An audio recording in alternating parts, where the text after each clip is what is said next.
Hey guys, it's Michelle at Encouraging Mamas, and today I wanted to show y'all how to make a sourdough starter using kombucha, and here we go. Okay, so I added 2 tablespoons of whole wheat white flour and 2 tablespoons of kombucha, and I mixed this. You can already see that it has little bubbles in there, and so far this is going well. This is day 1 of starting my sourdough, and I'm going to put a lid on it, but I'm only going to put it on loosely because what happens is it builds pressure, but you also don't want flies or anything getting in there. You could also put a cloth on top of this with like a rubber band around the sides, but basically you should still be able to move it easily so that the air pressure can get out of the jar and escape. Okay, so here is day 2, and at the top it's kind of got like a little bit of a separation, but I'm going to be adding a 1/4 cup of water today and a 1/4 cup of flour.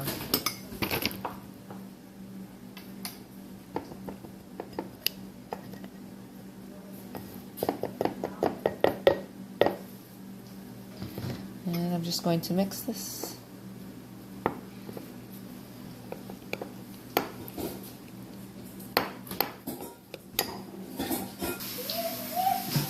And so here's what it looks like. You can see a few bubbles already forming. And it's not from mixing it, but they keep popping up. And so it's, this is basically known as a feeding. And it's going to take a few days to get it to be strong enough to be able to make some sourdough bread, but like I said, this is only day 2. So here is the sourdough starter day 3, and this rose completely to almost double yesterday after I fed it, and so I'm going to feed it today with 1/2 cup of flour and 1/2 cup of water.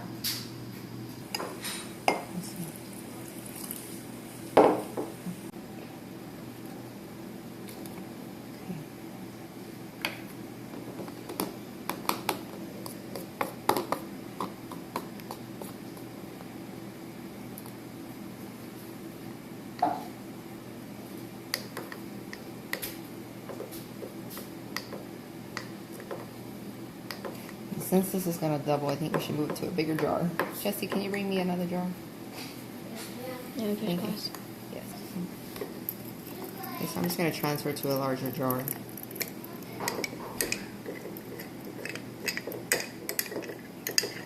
Stir it a little better. Okay, so I think this is day 4 of our feeding, and here you can see that liquid that forms. It just separates, and that's just that it's fermented, and I'm not exactly sure why it does that, but when you mix it up, there's no big problem. And so what I'm going to do is transfer this into this big tub, because I'm going to start adding flour by the cups now. Alright, so I'm just going to pour this in here.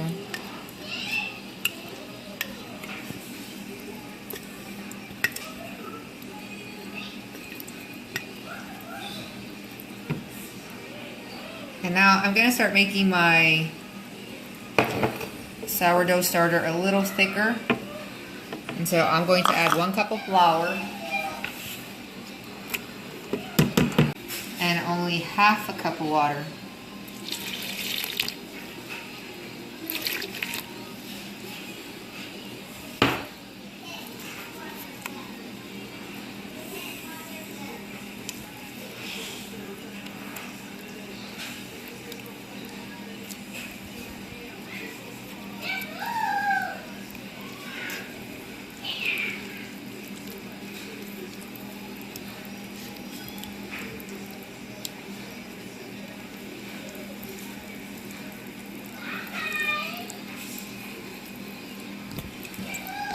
So my research has said that you don't want to start trying to make bread with it until the dough, or I'm sorry, till the starter doubles within 4 hours.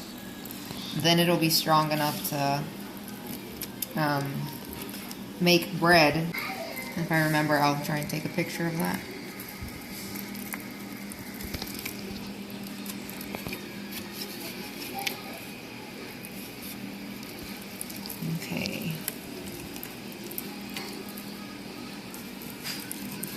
I really don't like to have stuff on the sides just because it's hard. And I use this, and this is the tub from Sam's.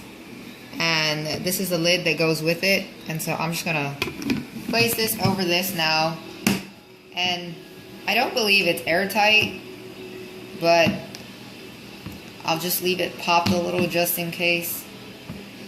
And I set it back on top of my fridge, and that's it.